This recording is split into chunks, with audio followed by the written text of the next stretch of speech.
Conexiunea Zoom, deja avem experiență, onorată asistență, pe parcursul 2 ani și jumătate, deja ne facem specialiști pe conexiunea de la distanță, dar încă o dată vreau să vă salut pe toată lumea, cei care sunt astăzi în ședința organizată de către Comitetul pentru Agricultură a Camerei de Comerț și Industrie, comitetul nostru sectorial. În această situație dificilă pe care trecem toți împreună, am avut 2 ani și ceva de pandemie, care nici la moment nu s-a finalizat. Avem acest război în Ucraina, această criză regională care a influențat foarte, foarte mult dezvoltarea economică în țara noastră, dar când vorbesc de dezvoltarea economică, aici am în vedere și lanțul logistic, și lanțul de distribuire, și suportul care vine din partea statului. Este vorba și despre parteneriatele stabilite anterior, care la moment încercăm să le diversificăm și tot așa mai departe. Aici sunt mai mulți actori care vin în susținerea și în suportul mediului de afaceri. În speță, celor din domeniul agriculturii, este vorba aici despre Camera de Comerț și Industrie, este vorba despre Ministerul Agriculturii, dar și o entitate care este creată în speță pentru acest lucru, pentru a întinde o mână de ajutor antreprenorilor din domeniul agriculturii. Este vorba despre Agenția de Investiții și Plăți pentru Agricultură, sau cum toată lumea o cunoaște, Camera ca CCE, atunci Agenția ca IPA. De aceea, noi, la solicitarea membrilor noștri, dar și reieșind din situațiile care sunt la moment, am adresat o invitație către managementul acestei instituții. Au binevoit colegii să vină în fața dumneavoastră. Astăzi, alături de noi, avem pe doamna Diana Coșalâc, vicedirectorul AIPA, care țin să-i mulțumesc pentru deschidere și pentru faptul că este alături de noi în cadrul acestei ședințe. Subiectele care au parvenit de la dumneavoastră au fost atât de multe că am decis să împărțim această ședință în 2 etape. Prima etapă astăzi, pe data de 6, și a doua pe data de 8. Subiectele sunt de importanță în speță pentru dumneavoastră. Suntem în perioada cea mai așa fierbinte, să zicem noi, a pregătirii și lansării lucrărilor agricole, dar și în contextul anumitor lucruri care au avut loc în perioada premergătoare evenimentului de astăzi. Nu vreau să iau din pâinea vorbitorului care este alături de noi astăzi, dar câteva subiecte care vreau să le menționez ține de subvenții în avans pentru dezvoltarea rurală, subvenții în avans pentru îmbunătățirea funciară și subvenții în avans pentru programul LIDER. Vor fi cele care le vom discuta astăzi, iar vineri celelalte subiecte pe care le avem pe agenda. Vreau să vă rog să fiți foarte activi, să nu ezitați, să puneți întrebări, să găsim împreună soluții și ceea ce ne va permite să găsim acel suport necesar pentru a susține domeniul dumneavoastră agriculturii în această perioadă dificilă. Doamna Diana, vă mulțumesc și vreau să vă ofer dumneavoastră cuvântul. Știu că aveți o prezentare, aveți un mesaj. Vă rog să începem această discuție cu membrii noștri. Da. Bună ziua, stimați domnul președinte, stimați participanți. Să știți că atunci când am recepționat scrisoarea dumneavoastră, am reacționat foarte ferm și am zis cu siguranță venim în termen proxim și cât mai urgent pentru a avea această platformă de comunicare, inclusiv cu Camera de Comerț și Industrie, cât și cu partenerii dumneavoastră. Într-adevăr, cum a spus domnul președinte, am divizat sesiunea noastră pe 2 întâlniri, astăzi și vineri. Astăzi vom vorbi cum să ne îmbunătățim condițiile de activitate în zonele rurale, anume pe măsurile de dezvoltare rurală, și vineri vom vorbi de cum să facem mai competitivă agricultura. De aceea o să rog colegii ca să partajeze prezentarea și să merg pe această prezentare pe a vorbi despre măsurile pe dezvoltare rurală. După cum cunoaște toată lumea, sigur că există cadru normativ care reglementează anumite stimulente financiare ce pot să existe în agricultură și dezvoltarea rurală. Deci, baza noastră legală este legea care reglementează toate mecanismele, legea 276 care reglementează toate mecanismele de stimulare. Și din această lege și avem implementate 3 stimulente care voi vorbi astăzi, orientate spre îmbunătățirea nivelului de trai și de muncă mediu rural, hotărârea de guvern 476, care este implementată din anul 2020, hotărârea 985, acea hotărâre care în acest an, în premieră, va fi implementată. Chiar după președinte de luni va fi anunțat apelul de recepționare a cererilor și venim cu un proiect nou, de care voi vorbi ulterior, și acea abordare lider care este implementată în Republica Moldova din anul 2018, dar este susținută mai mult de partenerii externi, dar în acest an va fi implementată în premieră din bugetul public național. Despre toate voi vorbi pe parcurs și am să merg acum chiar pentru a discuta despre prevederile cadrului normativ pentru a dezvolta măsurile de dezvoltare rurală. După cum cunoașteți, din Fondul Național de Dezvoltare Agricultură și Mediul Rural, prin legea bugetului de stat, anual, până la 15% din fond, dacă în acest an avem 1.500.000.000 aprobat la începutul anului, 225 milioane sunt orientate spre dezvoltarea localităților rurale. În acest sens există 3 domenii de intervenție în care autoritățile publice locale, dar și entitățile economice sunt eligibile pentru a face activități și pentru a implementa proiecte.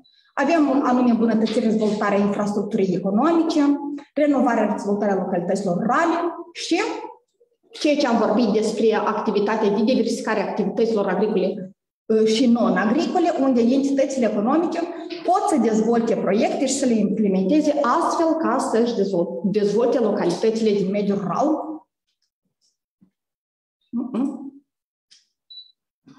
Vorbind despre prima măsură, unde solicitantul poate fi autoritatea publică locală, îmbunătățirea dezvoltarea infrastructurii economice, anterior, autoritățile publice îl cunoșteau ca o măsură ce era orientată spre îmbunătățirea localităților, și anume reconstrucția și reparația drumurilor, podurilor, care aveau acces către entitățile publice. Acum această măsură este eligibilă către entitățile ce au activitate agricolă, spre exemplu, spre o plantație, spre un frigider, construcția și extinderea și modernizarea sistemelor de apă, canalizare, stații de epurare, de asemenea, care au destinația unui bun agricol. Aceste modificări sunt acum în proces de definitivare. Către următoarea ședință de guvern urmează a fi aprobate. După aprobarea lor, vom demara procesul de implementare a acestora. Măsura 2, renovarea și dezvoltarea localităților rurale. Autoritățile publice locale o știau ca o măsură destul de solicitată. Ca tipuri de investițiile eligibile au rămas renovarea și abilitarea zonelor de organizare a piețelor agricole ca să aibă localnicii unde să-și comercializeze producția, crearea centrelor pentru vizitatori în zonele de protecție și trasee turistice, orientând spre dezvoltarea turismului rural, peisaje naturale rurale, iarăși situri istorice, monumente istorice, patrimoniul cultural care este în localități, achiziționarea de vehicule și tehnici de desăpezire și întreținerea spațiilor verzi. Pot să vă spun că acest domeniu este cel mai solicitat de către autoritățile publice locale. În principiu, 60% din sursele financiare sunt orientate anume spre acest stimulant financiar și alte domenii eligibile care să ducă la construcția de ecosisteme naturale. Ceea ce ține de diversificarea activităților non-agricole. Sigur că chiar dacă le se numesc non-agricole, au și o tangență cu procesarea producției agricole și comercializarea acestora. Vorbim anume de produsele care sunt tradiționale și registrate ca produse locale. Ca domenii eligibile în acest sens avem ateliere de întreținere a tehnicii și de reparare, cizmării, centre de comercializare a producției agricole, iarăși turismul. În acest sens, eligibili sunt entitățile economice. În cazul celor primele 2 măsuri avem eligibilitatea autoritățile publice locale la acest domeniu, orice entitate economică ca să-și diversifice activitatea, pot să fie eligibili subvenționării. Ca condiții generale de subvenționare, cei ce urmează să cunoască fiecare potențial beneficiar este că un proiect de implementare ar urma să fie realizat în decurs de 24 de luni. De ce 24 de luni? Deoarece aici vorbim despre un mecanism de acordare a subvențiilor în avans.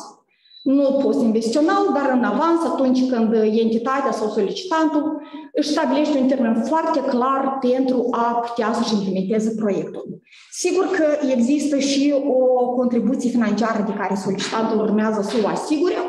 În cazul autorităților publice locale, contribuția financiară este de doar 20%, în cazul entităților economice este de 50%. Valoarea proiectului eligibil pentru autoritățile publice locale este până la 3 milioane de lei, iar în cazul entităților economice până la 1 milion.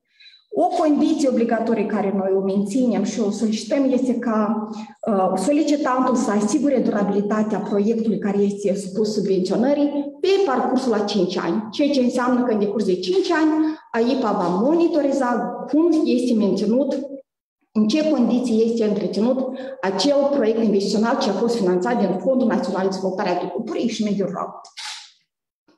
Ceea ce urmează să cunoască fiecare potențial solicitant este acele documente obligatorii care sunt necesare pentru a fi depuse la dosar, este cererea tipizată de solicitare a subvenției în avans, care o puteți descărca de pe site-ul nostru, proiectul investițional în cazul autorităților publice locale sau planul de afaceri pe o perioadă de 5 ani de zile, prin care orice entitate își stabilește o durabilitate și o accesibilitate a activităților care urmează să le realizeze, declarația de propria răspundere prin care se asigură că datele care le prezintă sunt veridice. În cazul achiziționării de utilaje, echipamente, sunt necesare de prezentat 3 oferte ca să vedem accesibilitatea celor utilaje care sunt necesare în realizarea proiectului, precum și documentele confirmative ce ne demonstrează disponibilitatea cofinanțării proiectului investițional. Procedura de depunere a dosarului este destul de simplă. De obicei, Ministerul Agriculturii și Industriei Alimentare, ca organ abilitat, anunță prin ordinul ministrului perioada de depunere a apelului. Apelul este depus pentru 45 de zile lucrătoare, se primesc circa 2 luni calendaristice. Dosarul se depune la oficiul teritorial al agenției în raza în care are loc acel proiect investițional să fie realizat. Noi avem 10 oficii teritoriale. Localității sau locul unde este amplasat oficiul puteți găsi pe site-ul AIPA, avem 10 oficii. Dosarul este depus obligatoriu, sigilat, numerotat, șnuruit, ca să nu permită detașarea sau excluderea careva documente. În cazul măsurilor 1 și 2, când vorbim de autoritatea publică locală, dosarul este depus de către primar. În cazul entităților economice, dosarul este depus de către administrator. Sigur că dosarul este evaluat, subdiviziunile structurale au menirea de a verifica mai mult existența sau completitudinea dosarului. Oficiul central al AIPA are menirea de verifica complexitatea acestuia, cât și corectitudinea și sigur că pentru a asigura o transparență decizională există o comisie de evaluare și selectare care examinează și evaluează fiecare indicator din planul investițional, apreciindu-l cu un punctaj anumit care să-i permită trecerea acestuia către finanțare. În cazul măsurii 1 și 2, după cum am spus, subvenția constituie 80% din valoarea investiției eligibile și se achită în 3 tranșe. Prima tranșă fiind necondiționată, 40% din valoarea proiectului eligibil este debursat pe contul autorităților publice locale. A doua tranșă, celelalte 40%, atunci când cel puțin 50% din proiectul investițional este realizat și ultima tranșă la finalizare. Exact așa avem și o grilă de tranșe în cazul autorităților din mediul economic. Vorbim de persoane juridice care desfășoară activitate de întreprinzător. Aici vă prezint un grafic, un tabel, ca să vedem că până în prezent pentru dezvoltarea rurală am avut derulate 3 apeluri, dintre care 2 au fost orientate spre autoritățile publice locale, 3 pentru activitățile non-agricole. Avem recepționate în total 280 de dosare. Din ele au fost selectate spre plată 178 de dosare în total, valoarea subvențiilor fiind de 190 de milioane, iar investițiile care le planifică autoritățile publice locale într-o dezvoltare a localităților fiind de 285 de milioane de lei. Până în prezent, avem un proces de implementare 121 de proiecte, 53 de milioane fiind deja debursate pe conturile autorităților publice locale. Cu părere de rău, din cadrul primului apel, avem și 5 proiecte care au fost abandonate sau implementarea acestora a eșuat, fiindcă nu a fost posibil de a prezenta cofinanțarea autorităților publice locale. Aceste 5 proiecte, dacă ar fi fost să implementeze, investițiile în localități ar fi fost să constituie 6,2 milioane de lei. Dar vă zic, din procentaj, din 95 dosare, doar 5 nefiind implementate și acesta fiind încă în primul apel, avem un succes foarte mare. Autoritățile publice locale mereu sunt în căutare de surse, de parteneri pentru a contribui și dezvolta localitățile. Asta este ceea ce am vrut să spun despre primul mecanism care este orientat spre a îmbunătăți nivelul de trai și de muncă în mediul rural. Vreau să văd dacă aveți careva întrebări la acest mecanism, ca ulterior să vorbesc despre alt mecanism de stimulare care urmează să fie implementat din acest an și mai ales de săptămâna viitoare. Stimați colegi, eu vă rog să conectați microfonul sau să ridicați mâna cei care au întrebări. Deci, așteptăm un pic să vedem. Dar eu am o întrebare până colegii să mă gândesc. Ce bune practici aveți sau exemple bune care au fost anterior pe programele astea care ar trezi interes pentru cei care ne ascultă? Spuneți-te, ne învățăm pe cele mai bune practici care deja le-am realizat. Avem foarte multe localități în care, dacă o să examinăm și pagina web AIPI, avem istorii de succes, unde în localități au fost achiziționate cele tehnici și utilaje necesare pentru întreținerea spațiilor verzi și de dezăpezirea teritoriului în perioada de iarnă. Avem istorii în care a fost asigurat iluminatul public stradal.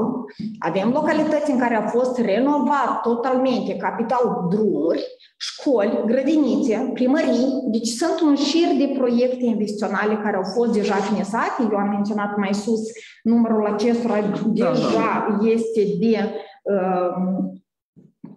121 de proiecte și implementarea cărora mai este încă în perioada de implementare. Vreau să le menționez totodată colegilor noștri că în acest an a fost lansat un program nou de către Ministerul Dezvoltării Infrastructurii regionale, vorbim de satul european, care parțial o parte din activitățile implementate de AIPA se vor regăsi în acel program și anume vorbim de construcția de drumuri, rețele de apă, canalizare, iluminat stradal, reparația clădirilor publice, care se vor fi eligibile subvenționării anume din acel proiect, din satul european. Totodată, drumul, apa, canalizarea, care vor fi orientate către o exploatație agricolă, vor continua a fi subvenționări din acest program, anume din hotărârea de guvern 476, care prevede condiții speciale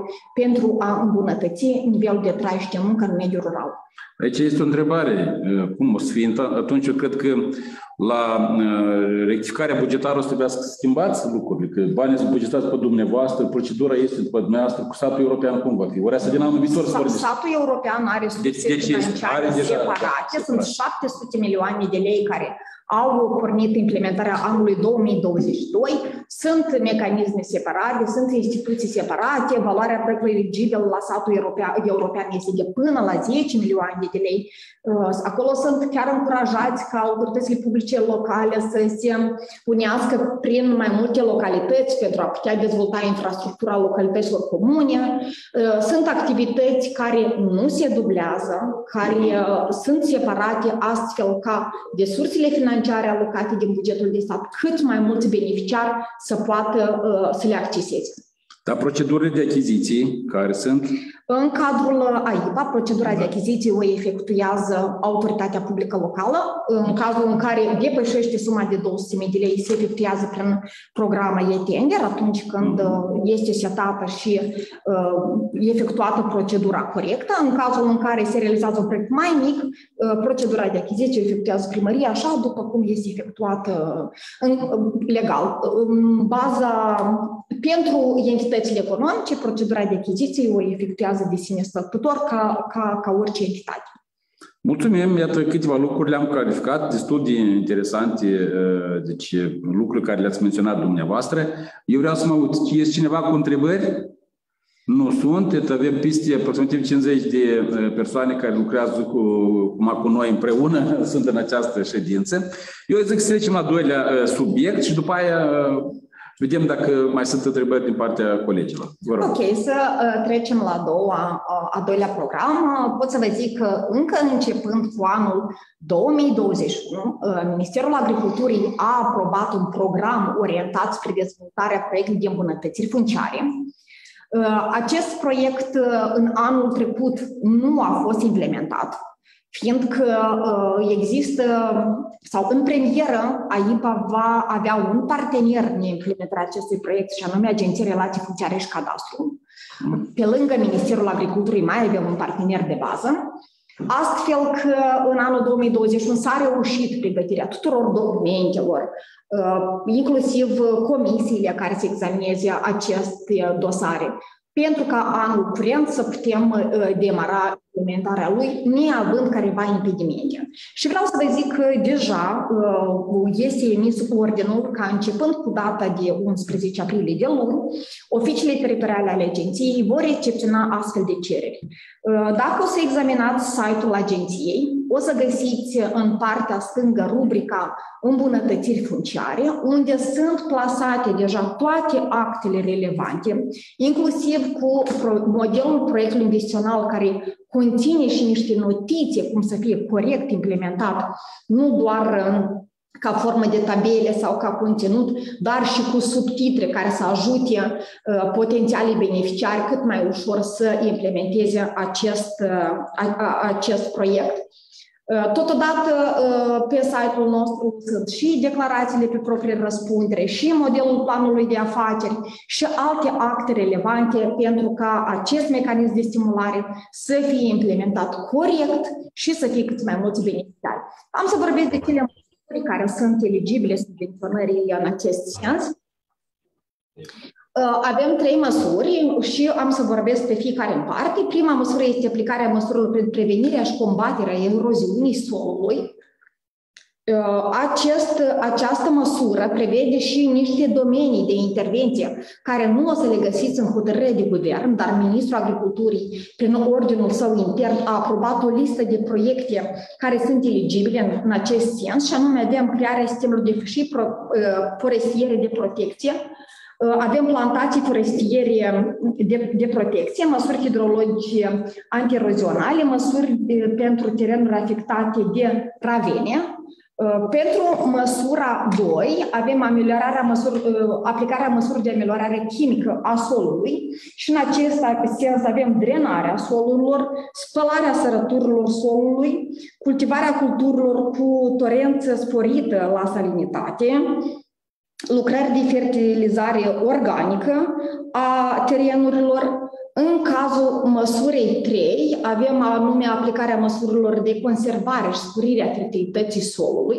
În acest sens, ca domenii eligibile ar fi măsurile antieroziale pentru cultivarea culturilor de câmp, măsuri agrotehnice, măsuri antieroziale pentru pășuni, măsuri de combatere eroziunii eoliane și măsuri organizatorice. Pentru aceste domenii de investiții sunt 3 categorii de potențiali beneficiari și în acest an aș vrea să zic că în premieră AIPA are ca potențial beneficiar persoana fizică și vorbim de persoană fizică ca persoană, eu, Diana Cușălic, și nu o entitate economică. O să vedem cum o să decurgă lucrul cu persoanele fizice, pentru că noi experiență nu avem, dar suntem mereu disponibili de a experimenta și de a îmbunătăți activitatea. Contribuția solicitantului la acest proiect este de doar 20%, inclusiv a persoanelor fizice și persoanelor juridice. Subvenția în avans se alocă în proporție de 80% din valoarea proiectului eligibil. Valoarea proiectului poate să ajungă până la 1 milion de lei.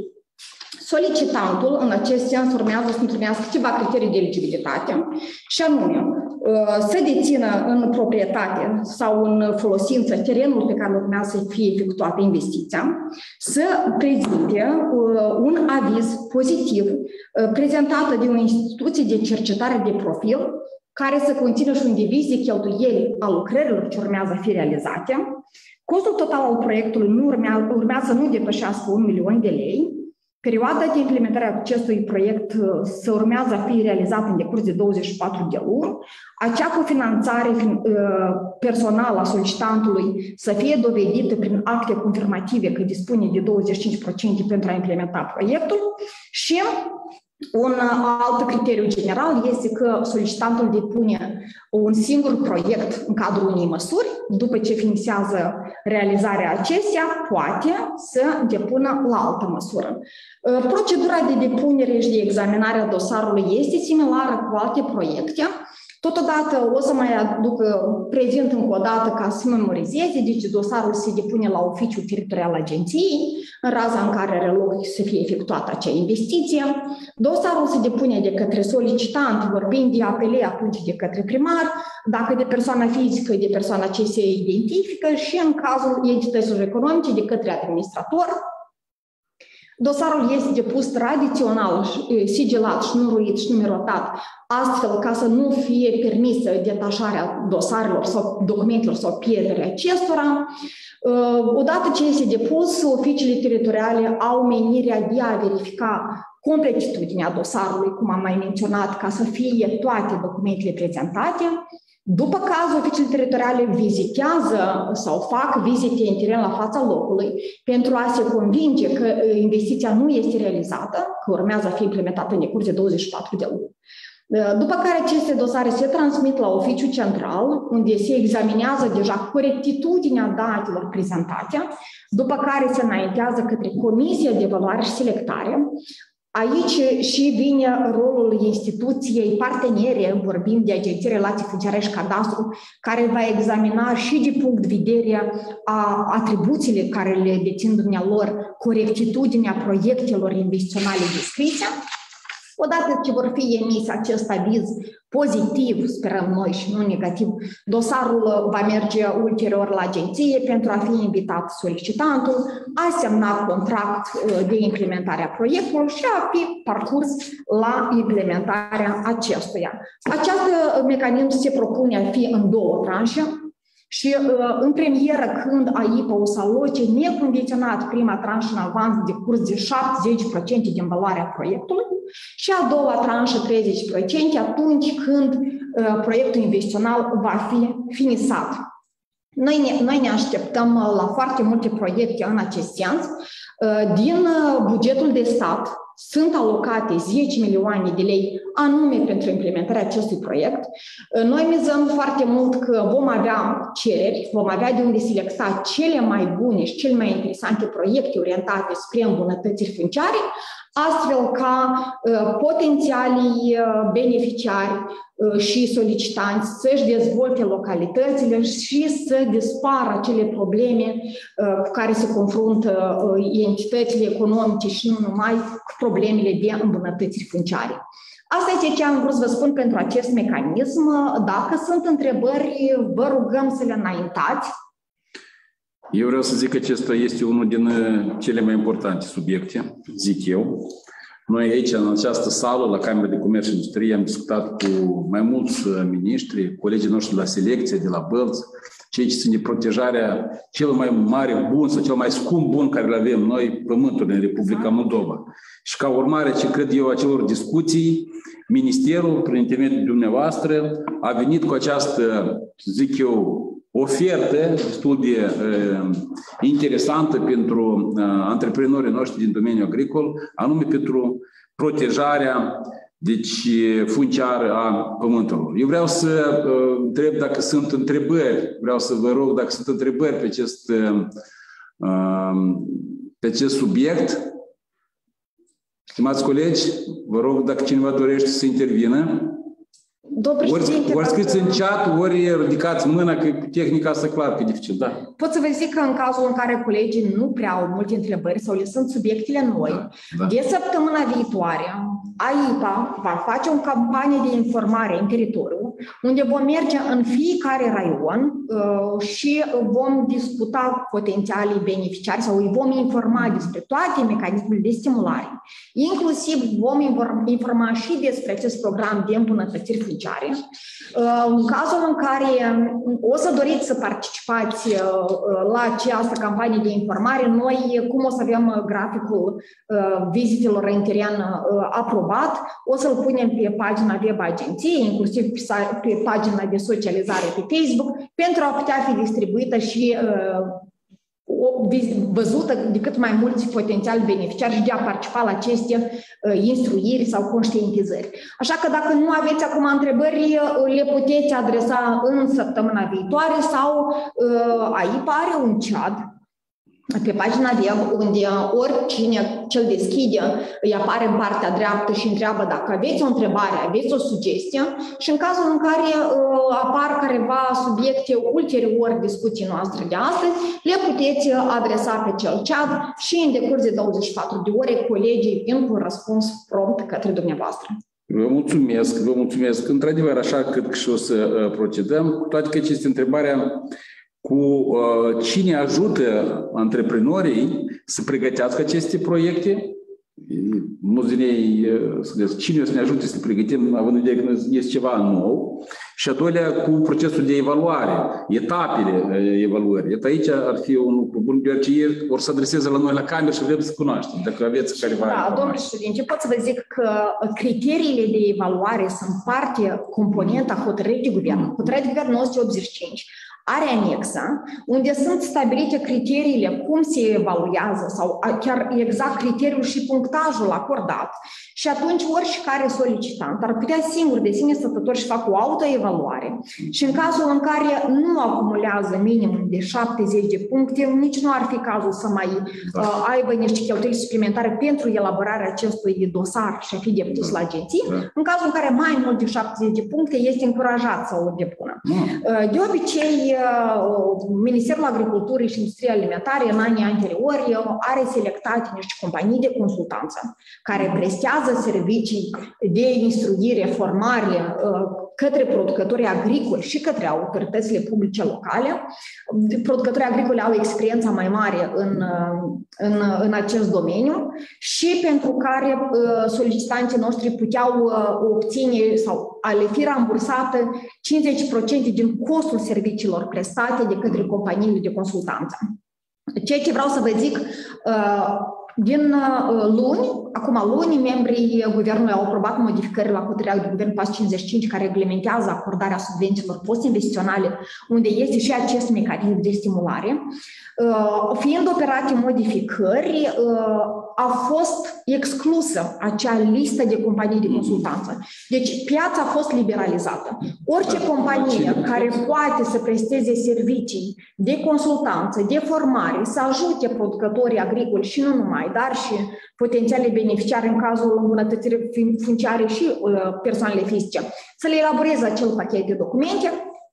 Ulterior, după ce acesta va fi acceptat spre plată, o să le recomandăm solicitanților noștri să depună în cadrul măsurii 5 la hotărârea de guvern PAS 55 subvenții post-investiționale să le fie rambursate 50% din costul cheltuielilor care le vor avea la elaborarea pachetului de documente.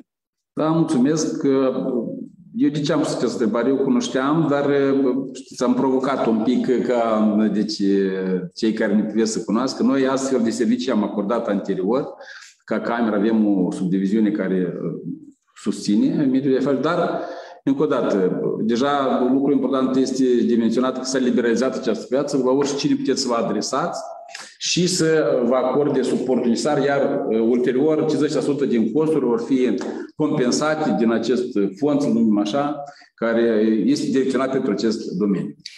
Sigur că sunt niște cheltuieli care le fac solicitanții noștri atunci când merg și pregătesc acel set de documente, dar trebuie să tragem atenția că crește calitatea dosarelor prezentate și atunci va fi mai rapid și achitarea plăților către solicitanți. Pentru că în cazul în care dosarul nu este perfect, urmează o rundă de notificări dintre instituții și dintre potențialul beneficiar prin care le se solicită, prezentarea documente adiționale, termen, 5 zile, 10 zile.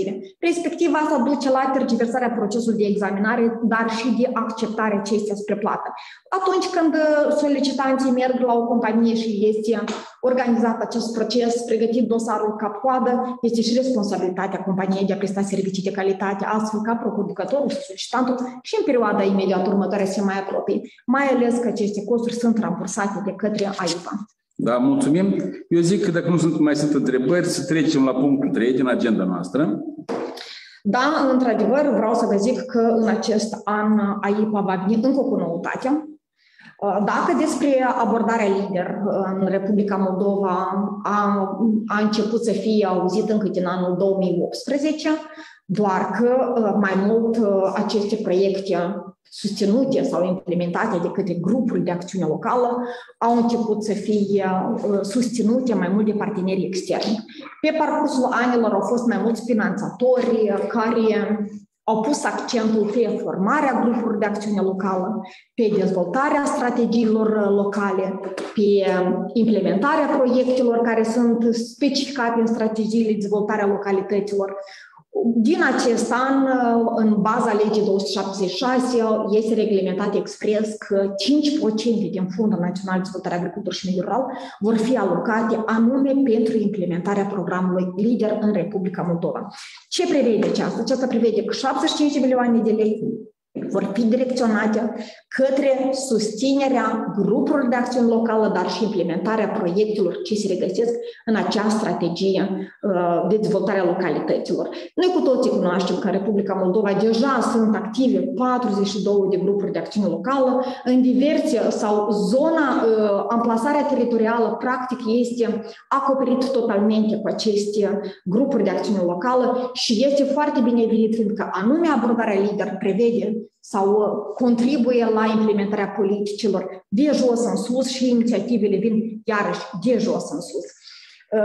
Vreau să zic că acest proiect încă nu este aprobat, este în fază de consultare avansată, a fost examinat în 2 runde de discuții, atât la ședința secretarilor generali de stat, cât și avizarea instituțiilor abilitate, dar sperăm că modificări substanțiale nu vor mai fi.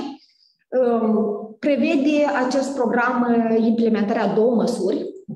Una ține anume pentru a sprijini funcționalitatea grupurilor de acțiune locală, ceea ce până în prezent niciodată n-a fost asigurat din bugetul de stat. Dacă implementarea proiectelor a fost asigurată de către donatori, anume costurile pe care le suportă grupul de acțiune locală nu a fost încă asigurat. Aici vor fi eligibile atât salariile angajaților, serviciile din domeniul IT, audit, consultanță, închirierea oficiilor, serviciile comunale, echipamentele de birou, cheltuielile de deplasare. Deci întregul proces de funcționare a grupurilor de acțiune locală vor fi eligibile spre subvenționare. O să fie o procedură de înregistrare a grupului de acțiune locală de către Ministerul Agriculturii în baza criteriilor foarte bine stabilite în legea cu privire la funcționalitatea galurilor și în timpul apropiat cunosc deja grupuri care au prezentat documentația către Ministerul Agriculturii. Nu este un apel de depunere, este o linie deschisă continuu atunci când fiecare grup de acțiune locală, când își are toată documentația în regulă și strategia dezvoltării localităților aprobată, să vină la Ministerul Agriculturii să prezinte acel dosar necesar pentru ca ulterior să poată fi inclus în lista galurilor funcționale din Republica Moldova. Și măsura 2 prevede anume implementarea proiectelor descrise în strategia de dezvoltare a localităților, avem toate, practic, domeniile în care sunt eligibile descrise în această strategie. Aici am schițat câteva din cele care am putea noi să le găsim, dar în cazul în care în strategia de dezvoltare a localităților prioritar vor fi și alte domenii eligibile, sigur că ele vor fi acceptate spre finanțare. Achiziționarea echipamentelor, construcția stațiilor și clădirilor de menire socială, renovarea serviciilor publice, menținerea, dezvoltarea patrimoniului cultural, crearea, dezvoltarea meșteșugăritului, turismul, protecția mediului ambient.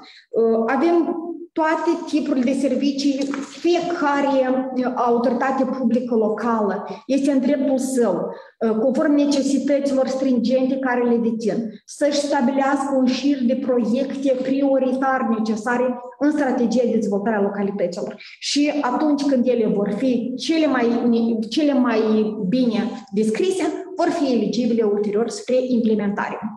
Pot să zic că abordarea lider, cum am menționat, 5% din Fondul Național de Dezvoltare Agricultură și Mediul Rural va fi direcționat către implementarea proiectelor. Din ele, 20% se vor fi orientate spre finanțarea grupurilor de acțiune locală, de cele cheltuieli care le vor avea grupul ca să poată fi funcțional, iar 80% din cele 5% ale fondului, 75 milioane, vor fi direcționate anume spre proiectele investiționale ce sunt descrise în strategia de dezvoltare a localităților. Deci, pe lângă susținerea financiară a GAL-urilor, vor fi implementate și proiecte investiționale care vor putea fi dezvoltate sau să contribuie la dezvoltarea localităților. În acest sens vor fi niște proiecte mici, proiecte de 200.000 de lei până la 300.000 de lei. Vor fi eligibile proiecte de o anvergură mai mică, astfel ca grupul de acțiune locală să poată monitoriza gradul de implementare acestora, să poată verifica criteriile de eligibilitate și să poată ulterior vedea cum se mențin condițiile proiectului investițional.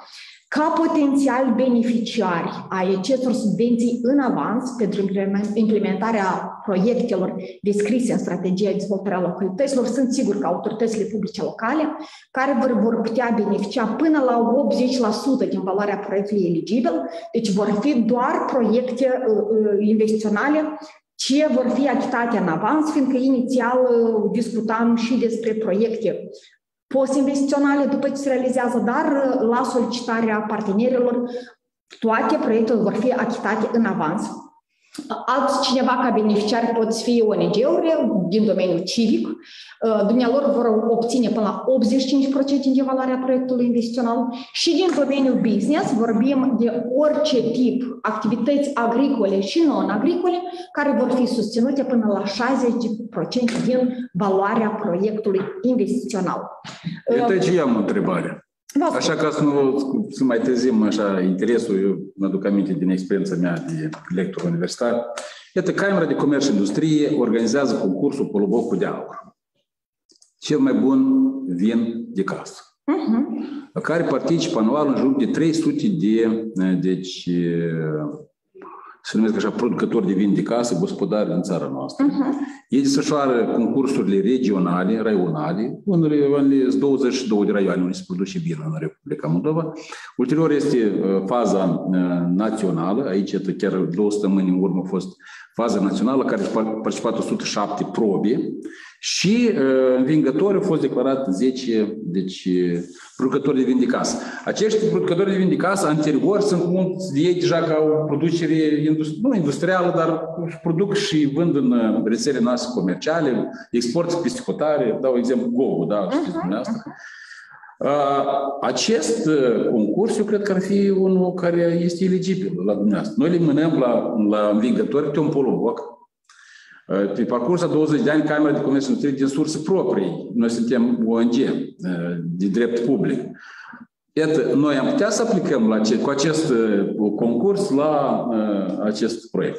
Domnul președinte, nu, fiindcă Camera de Comerț și Industrie este sau organizează niște evenimente ca locații orașul Chișinău. Nu, facem ca proiecte investiționale eligibile, în general subvenționării, sunt orice localitate rurală, cu excepția orașului Chișinău și orașul. Dacă vinul nu-i produs în Chișinău. Exact. Concursul e aici, dar noi aducem aici e etapa finală. Și noi mânăm butoaiele în timpul la festivalul vinului, dar deci aici e concursul, aducem specialiști de dumneavoastră, de la Wine of Moldova, dar vinul e din raioane și noi le dăm lor acolo premiile. Deci, ia că dacă dumneavoastră ați schimba mentalitatea organizării acestui eveniment, spre exemplu, având structuri în teritoriu, în orice filială le face. Așa, devenind membru a unui grup de acțiune locală, instituția dumneavoastră, fiindcă este posibil astfel ca să fiți membri a unui grup de acțiune locală, să le sugerați localităților ca printre prioritățile lor să fie organizarea de târguri, evenimente, concursuri. Și atunci când astfel de proiecte se vor regăsi în strategia lor și va fi o prioritate pentru localitate, în acest sens, în domeniul civic, statul ar putea din acest fond să ramburseze 85% din costurile dumneavoastră. Dar urmează să fie sau să se regăsească într-o strategie de dezvoltare a localității ca un domeniu prioritar. Dar raionul este localitatea sau raionul. Raionul poate participa. Deci noi nu vorbim localitatea, să zicem, Fălești sau Bălți, dar raionul ca autoritate publică locală de nivelul 2. Atunci când orașul Fălești, de exemplu, este membru al GAL-ului și ei pot să fie eligibili. Atunci, uitați-vă, sunt colegii mei din regiuni de filiale, trebuie să creăm așa ceva. Sunt câteva idei. Prima este, noi am lansat deja expoziții regionale produs de Fălești, produs de Soroca, produs de Hâncești și așa mai departe. Cred că am putea să aplicăm aici. Și concursurile, etapa regională a concursului Polobocul de Aur este iarăși binevenită. Noi, la nivel local, când facem zilele orașului sau ce facem acolo, hramul orașului, dezvoltare regională, în cadrul acestor expoziții produs de și înmânăm, deci, Polobocul la nivel local pentru cel mai bun vin de casă, susținând astfel și meșteșugăritul și promovarea turismului local și așa mai departe, cred că ar fi binevenit și de susținut din acest compartiment. Asta așa ca să dezbatem așa pe marginea acestor subiecte, vă rog mai departe. Dar un subiect interesant. Polobocul de Aur, mulți gospodari deja erau la început vreo 30, acum 300, 400 și membrii comisiei de juriu denotă că anual, de an, deci calitatea vinului de casă crește, circa 98% din ele nu se deosebesc de vinurile produse industrial, ceea ce înseamnă că turiștii pot să vină în Moldova, să consume vin de casă și să ridice economia națională. Eu pot să vă zic mai mult ca atât. Prin mecanismul de subvenții post-investiționale, noi avem un round 8, care este anume promovarea produselor locale, atât pe piețele interne cât și pe piețele externe. Sunt eligibile subvenționării sau rambursării cheltuielilor de organizare acestor evenimente, cu banere, cu transportarea monstrelor, cu tot ce țin necesar pentru a fi organizate târguri specializate în domeniu. Și acesta ar fi un prilej foarte bun ca producătorii agricoli să colaboreze cu asociațiile de profil din domeniul în care se reprezintă și dar de fapt asociațiile cunosc, dar ca să fie mai active atunci când asociațiile vin cu o propunere de a fi organizat un târg regional, iarăși cu condiția numai să nu fie organizat în oraș Chișinău și orașul Bălți, ca să fie sau să participe la acele târguri și ulterior să poată să le fie rambursată cheltuielile de organizare a astfel de evenimente. De fapt, domn președinte, asta e ceea ce am vrut să spun. Suntem și noi în așteptare ca inclusiv regulamentul de abordare lider să fie aprobat de guvern, ca ulterior să procedem la implementarea acestuia și ca să ne vedem roadele muncii depuse pe parcursul unui an, fiindcă până ajungem să prezentăm un produs nou către potențiale solicitanți, Trebuie să cunoască că se depune o muncă foarte mare, atât de către organul central de specialitate, vorbesc Ministerul Agriculturii, cât și de către ceilalți parteneri care în comun lucrează la formarea unui mecanism nou și la identificarea tuturor problemelor care pot să apară și identificarea soluțiilor pentru impedimentele care pot să apară. De aceea, Ministerul Agriculturii mereu vine cu îmbunătățirea cadrului normativ și ajustarea acestuia la necesitățile populației, la necesitățile mediului rural, astfel ca cât mai mulți producători, mediul de afaceri, autorități publice locale să devină potențial beneficiari ai surselor financiare alocate din Fondul Național de Dezvoltare Agricultură și Mediul Rural. Încă două idei, că aici v-am prins.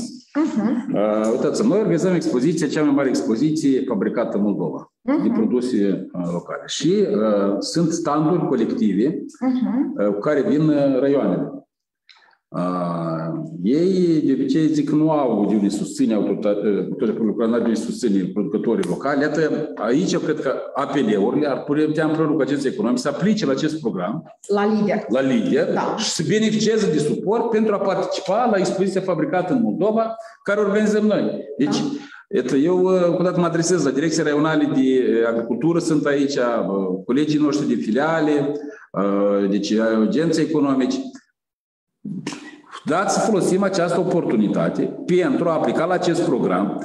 Deja parcă pandemia asta se mai dă în retragere. Sperăm că în toamnă să putem organiza expoziția noastră fabricată în Moldova, care este foarte, foarte, foarte mult așteptată de către producătorii autohtoni. Încă o dată, să știți, la această expoziție participă numai produse fabricate în Republica Moldova, nu sunt alte produse.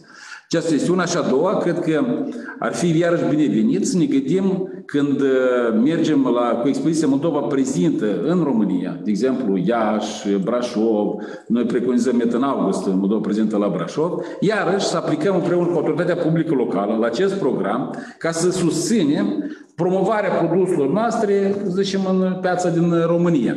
Iarăși, cred că acest program, deci lider, ar fi binevenit să aplicăm la el. Numai aici vreau să fac o paranteză. Nu durează procesul de aprobare a deciziilor mai mult de o lună, două, ca pe urmă să fie și expoziția desfășurată și mărfurile procurate de către vizitatori și așa mai departe. Deci în regulament trebuie să ne uităm ca să avem o perioadă așa mai restrânsă de luarea deciziilor, doamna Diana, că știți cum, era vorba aceea rusească care nu o să spun, dar lingura este bună la masă și făculița, dar nu pe urmă. Ce ziceți? Sunt de acord totalmente cu dumneavoastră. De fapt, cred că v-aș recomanda să găsiți pe site-ul Ministerului Agriculturii acest proiect de regulament pe lider, să-l examinați, să vedeți în cazul în care, da, veniți cu niște propuneri de îmbunătățire. Și eu cred că Ministerul Agriculturii sunt foarte flexibili. Colegii și-ar putea să ajusteze conform propunerilor care le considerați dumneavoastră că ar fi binevenite, atât pentru instituție cât și pentru mediul de afaceri. Stimați colegi, onorată asistență, vă rog dacă sunt întrebări la aceste trei subiecte care au fost expuse de doamna Diana, foarte interesante. Multe de ele sunt în proces nou de elaborare, chiar regulamentele sunt puse la deci, transparență, să zicem așa, decizională. Cred că sunt lucruri binevenite și utile pentru a facilita dezvoltarea afacerilor în domeniul dumneavoastră. Întrebări? Eu zic că atunci este informație multă, ne pregătim pentru vineri, colectăm de la dumneavoastră întrebările și atunci le adresăm doamnei Diana pentru a veni cu răspuns la întrebările dumneavoastră. Noi avem acum peste 50-57 de participanți în Zoom și mai mulți sunt pe Facebook. Cred că este binevenit această întâlnire. Vreau, dacă nu sunt întrebări, să-i mulțumesc, doamna Diana, pentru participarea la această masă rotundă, pentru informația utilă prezentată și vă așteptăm pe data de 8. Mulțumesc frumos și eu de invitație și pe 8 aprilie, vineri, ne revedem cu mare drag. Mulțumim și o zi bună în continuare toată lumea, cu sănătate și pace.